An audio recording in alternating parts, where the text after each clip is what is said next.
Thank you very much, Jeff. Thank you, IETA, for inviting me and to be part of what I think is a really valuable couple of days.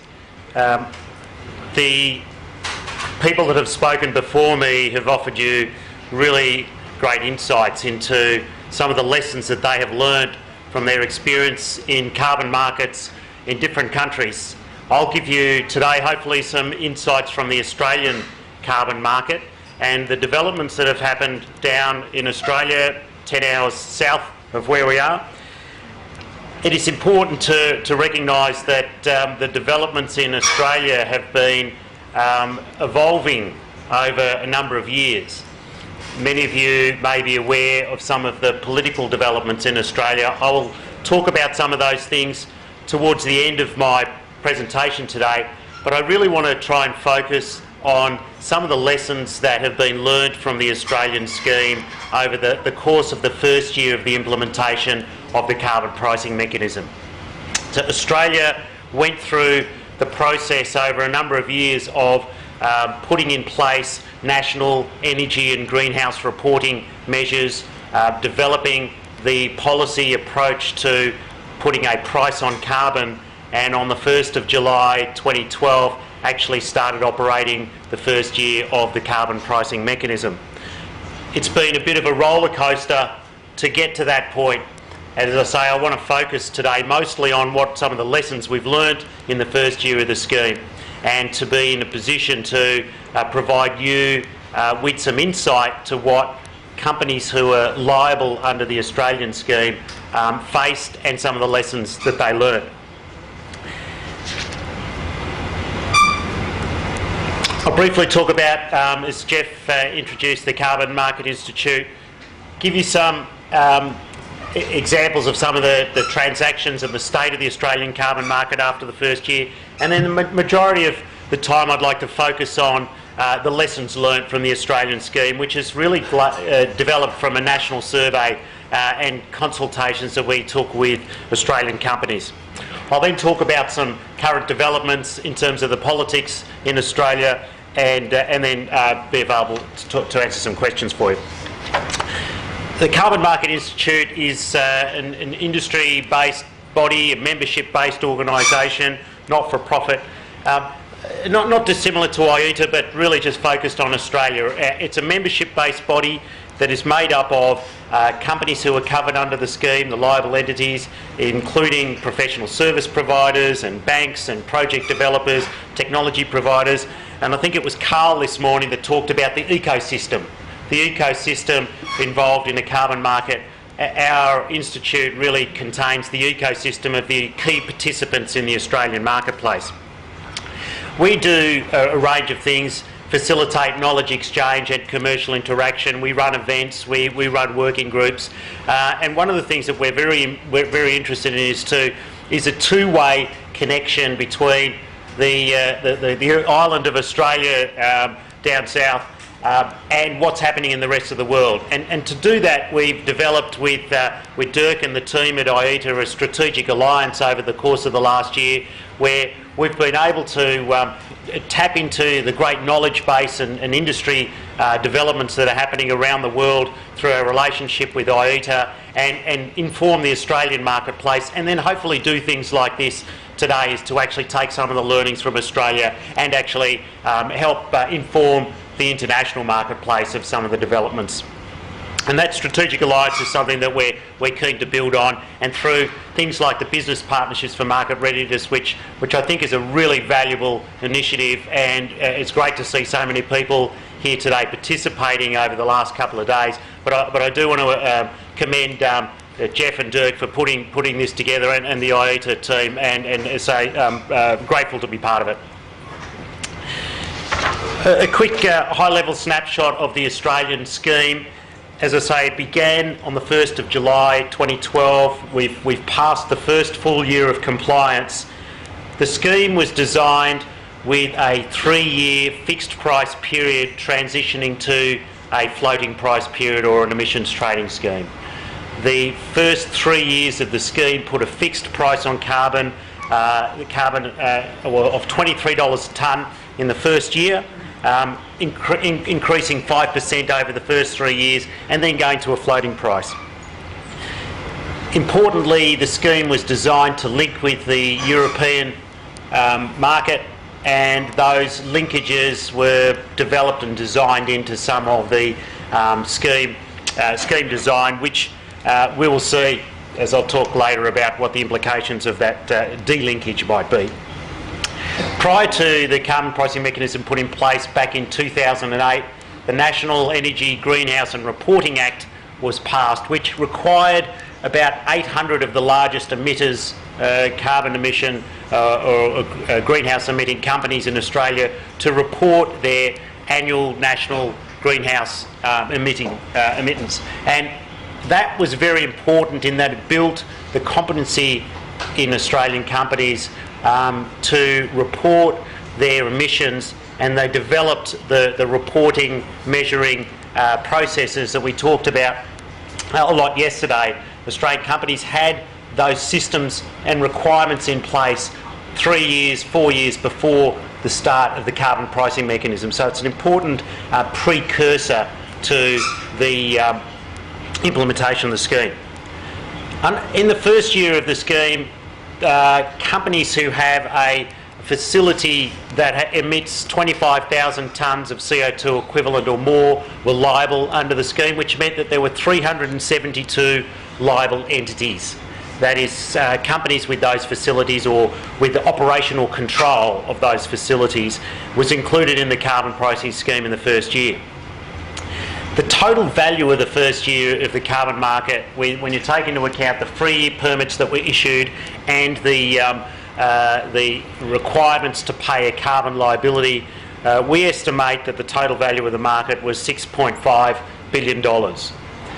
Out of that, 258 companies, the largest emitters, were required to surrender carbon units in the first surrender period. So the first full cycle of having a liability, measuring and reporting that liability, and then paying money to the government took place in June this year. A total of 103 million free permits were issued, and at $23 a tonne, that's $2.2 billion of free permits. What that means is that the shortfall or the gap, there was in the order of over $3 billion was paid as liability for those 300 odd liable entities. They had to actually pay that liability to the government. So there was a real cost that was put into the system onto Australian companies who were liable under the scheme. But very interestingly, although it was the first year of the scheme and a whole range of new reporting and compliance obligations, at the end of the first year there was over 99.5% of companies actually met their full compliance obligations. So it was a very successful first year of the scheme, with only 4 companies who were not in compliance with the Clean Energy Regulator in the first year of the scheme. We talked this morning about the offset market, and Wilf already described the different types of offset programs. In Australia, the carbon offset program, the domestic scheme, was the Carbon Farming Initiative.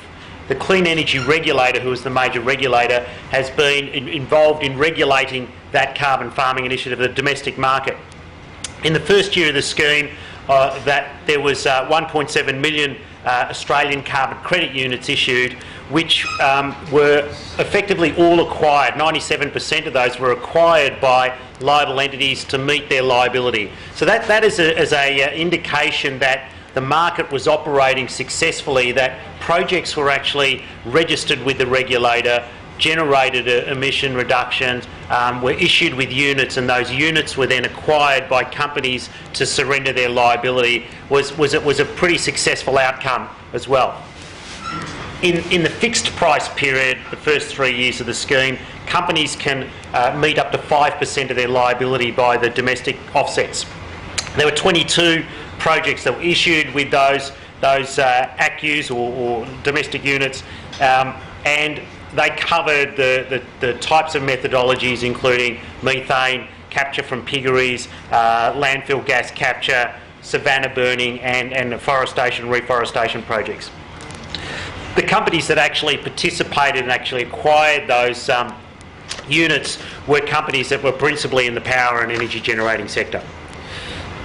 I've got more details in terms of the actual transactions and the state of the market, the Australian market, in a report if anyone is interested in. But what I wanted to really focus on today is some of the lessons learnt from those 300 companies that were participating in the scheme.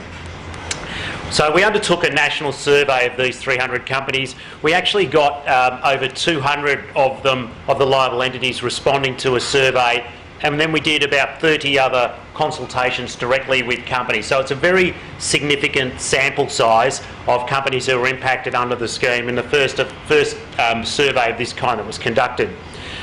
So what we wanted to do is capture the lessons learned, and we could to use this information to inform the Clean Energy Regulator, inform the government, inform our members, but also to bring this information to audiences such as yourself, so that the benefits of what companies have experienced in the Australian scheme can be hopefully useful to other jurisdictions as they start their journey towards a full carbon market.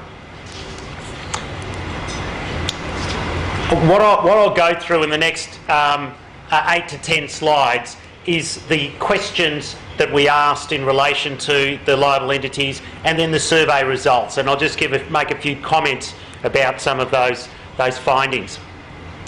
The first question, or one of the main questions, and these are just highlights that I've tried to summarise, was in the form of trying to answer these questions in a agree, strongly agree, neither disagree, or agree, or disagree, strongly disagree. That gave us an opportunity to sort of quantify some of the findings in the survey. So the first question was our organisation had pre-existing management capability to manage our compliance obligations and obligations under the carbon pricing mechanism. 58% of companies said that they did. And when we started to investigate this, it became very clear that there were two types of liable entities, two tiers, I would say. So one tier would be the more sophisticated, if you like, the companies that have had some experience in other jurisdictions. So they would incorporate the BPs and the Shells that we heard about this morning from BP, that have been operating in a sense for the last decade in terms of building their capacity. Some companies had experience in their own internal markets or participating in the voluntary market. Some companies had a lot more experience in terms of managing and reporting internally their greenhouse and energy related data. But then there's a lot of companies, and over a third, but probably a half of the companies who are liable under the scheme had absolutely no pre-existing management capability. New regulation, new scheme, and they were challenged with meeting a liability and meeting their compliance, which meant that there was a significant capacity building that needed to take place. So the next question was, our organisation engaged external service providers to assist us in meeting our compliance and obligations under the carbon pricing mechanism. The CPM there is the carbon pricing mechanism, which is the Australian scheme. Overwhelmingly, the vast majority of companies did indeed engage service providers to help them.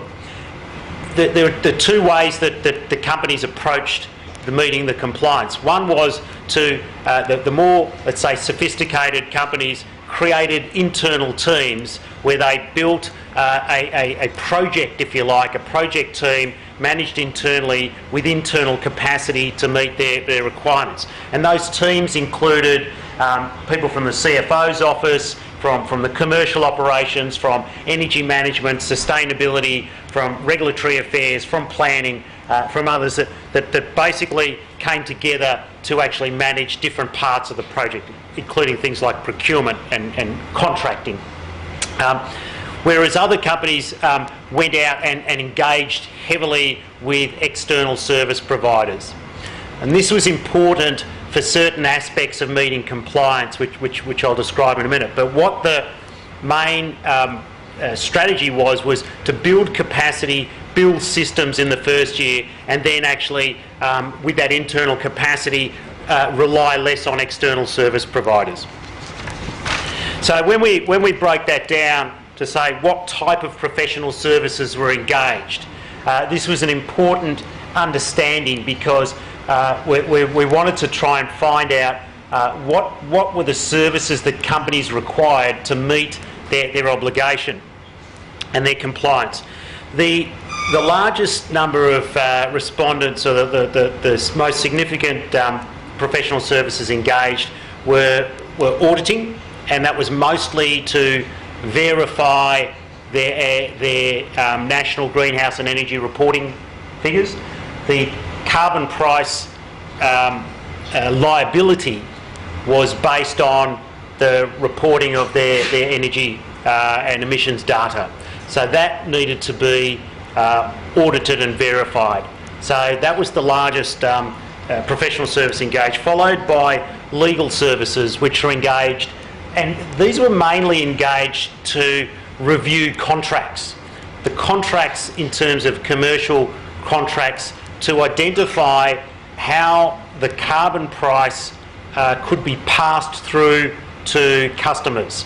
So with the liability on the business, with the cost on the business, one of the main challenges for business was to identify what was the material impact in terms of their profit, and how could they look at all of their contracts, both from their suppliers and from their customers, and rewrite those contracts to enable appropriate pass-through of the carbon price. So there was a lot of work for legal firms and in-house counsels to undertake that contract review.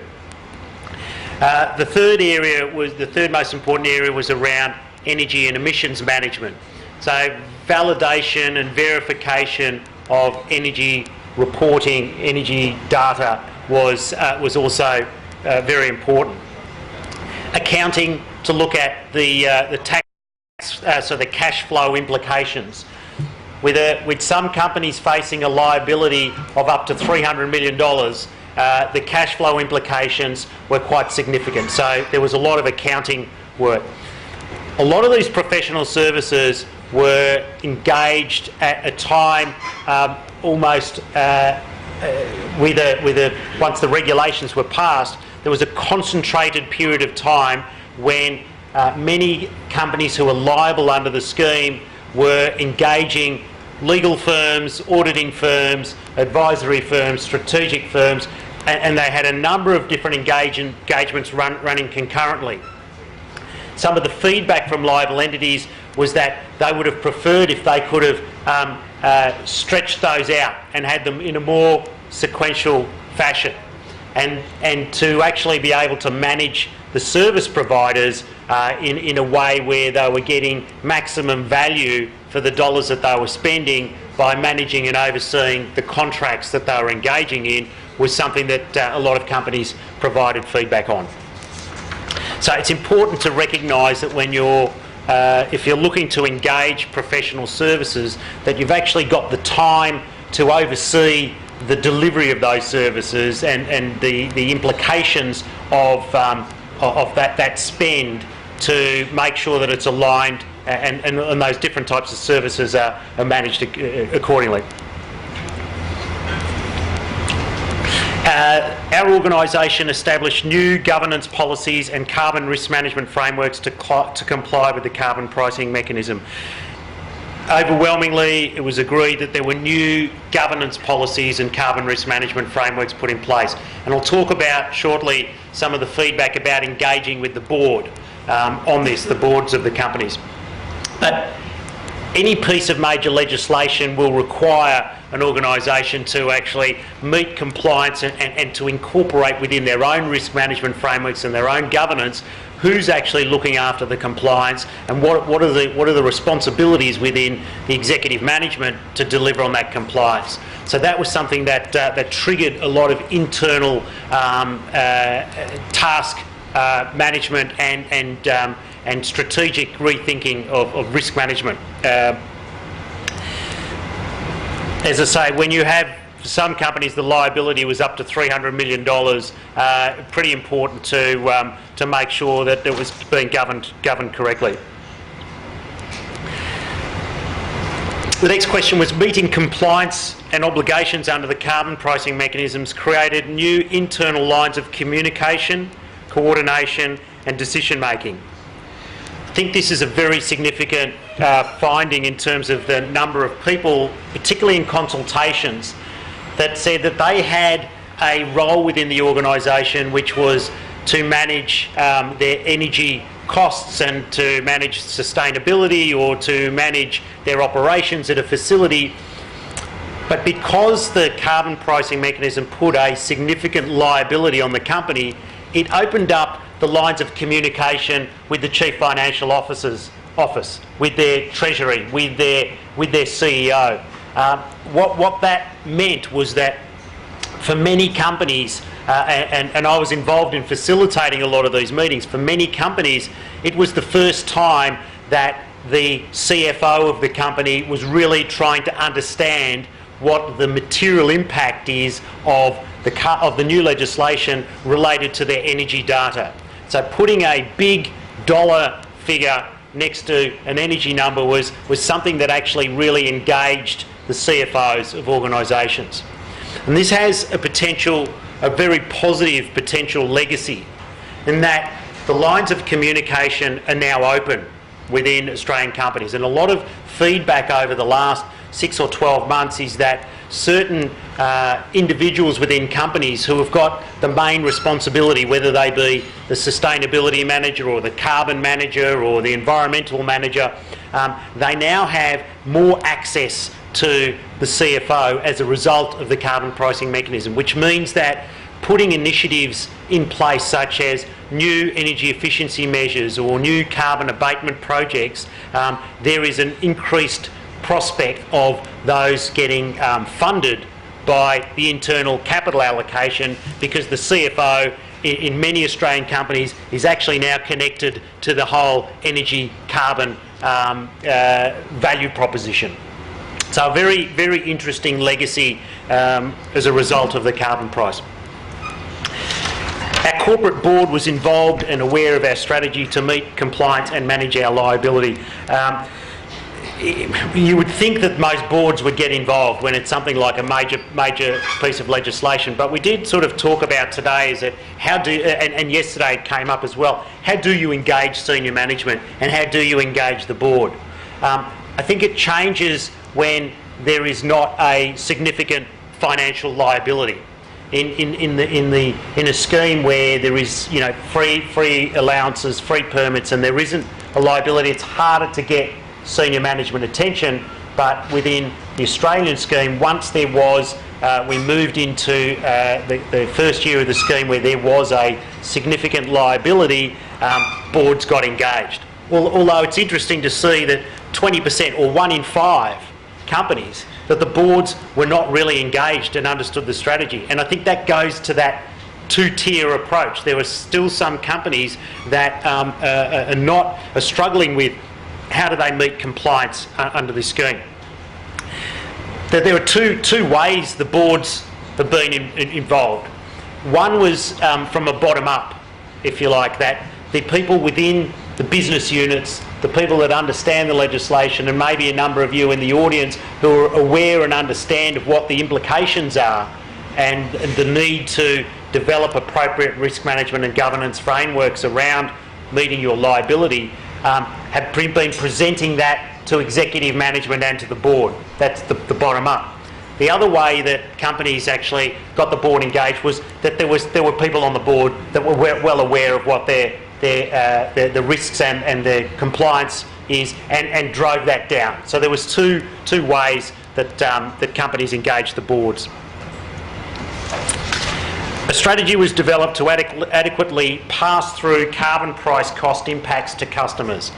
One of the things that businesses are pretty good at is when there is a new cost to try and manage to protect their earnings, to protect their profit margin. And so one of the first pieces of work that was done by many companies was to model what the carbon price impact is coming into the business from their liability and through their supply chain, and then to work out how to actually pass that cost on to their customers. And that's where involved some of the professional services, internal investment in modelling the price impact, as well as rewriting contracts to enable those pass-through costs to take place. That really involved a lot of commercial negotiations. So companies that were able to model the carbon price impact on their business and were able to actually define what that cost impact is, were able to go on the front foot and to take the initiative in terms of negotiating with their supply chain to manage costs coming through and to pass costs on to their customers. And companies that did that were in a position where they minimised or mitigated some of the impact of the carbon price coming through.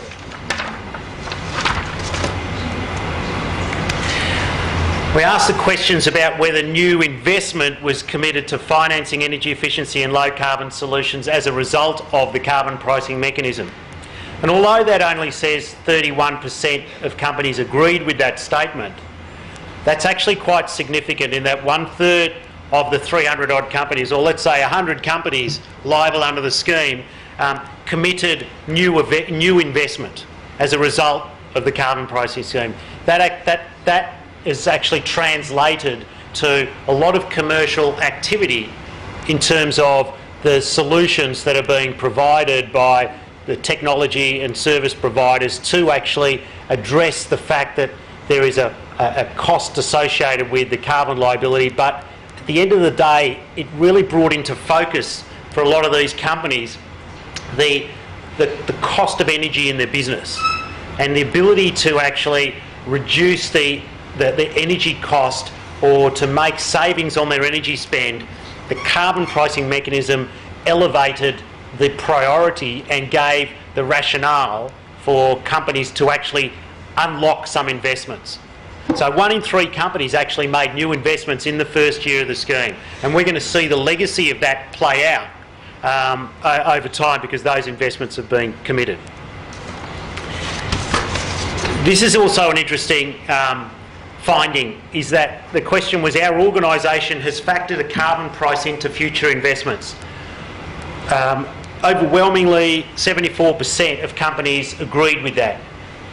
Interesting, because at the time this survey was taken, which was late July, early August, that it was clear there was going to be a likely change of government, which I'll talk about shortly, which was intending to repeal the carbon pricing legislation. So even though there was the threat of repeal, even though the prospect that the carbon price might actually be taken away, the overwhelmingly companies still factored in a carbon price in future investments. So that again is an interesting legacy. Companies also investigated the carbon farming initiative, but a smaller majority. So companies weren't necessarily looking at their domestic offset supply, although some of the more sophisticated companies did.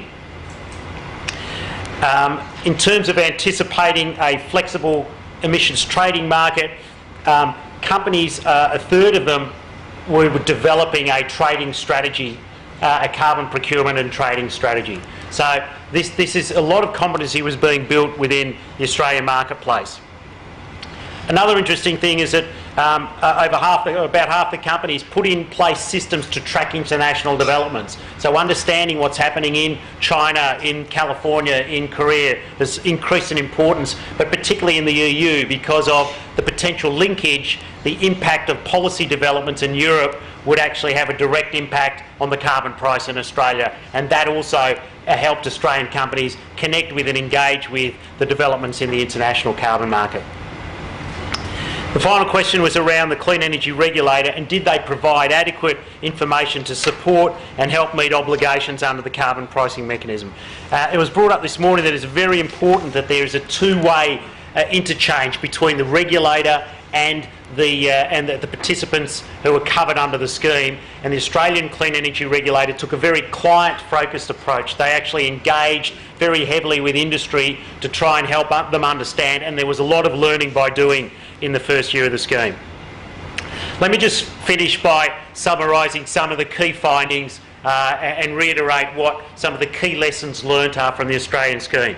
Firstly, there were two tiers: companies that were more sophisticated going into the scheme, and then companies that actually were approaching this for the first time. That external service providers were used extensively, particularly in the first year of the scheme, to ramp up their competency. That the history of reporting energy and greenhouse, the development of competency around monitoring, reporting, verification was very important to assure that the emissions data was assured and verified. In placing a dollar value on emissions resulted in getting the attention of the CFO and created important new internal lines of communication. New risk management and governance frameworks were developed. Some of those governance arrangements were from a bottom-up, coming out of the business units to executive management, and some of the others were very much top-down. The carbon costs were modelled to identify how they could be passed through, and supplier contracts were revised. The majority of liable entities reported that the carbon pricing mechanism elevated the priority to assess internal abatement opportunities, and 1/3 of them actually committed to that. The long-term expectation is that there will be some carbon price in Australia. The majority of liable entities haven't looked closely at the carbon farming initiative, the domestic offsets, because they were focused on compliance more than portfolio optimisation. From the regulator's point of view, a client-focused approach is very important to help companies, and workshops and ongoing stakeholder engagement was also very critical, as was cross-industry sharing information. Forums like this are really important. I'll finish very quickly, just a very quick summary of where Australia is in terms of the policy environment. The new government, which was elected in September, has determined to repeal the carbon pricing legislation, and they're putting in place legislation to Parliament on the 12th of November, and there will be a vote on whether that legislation is repealed.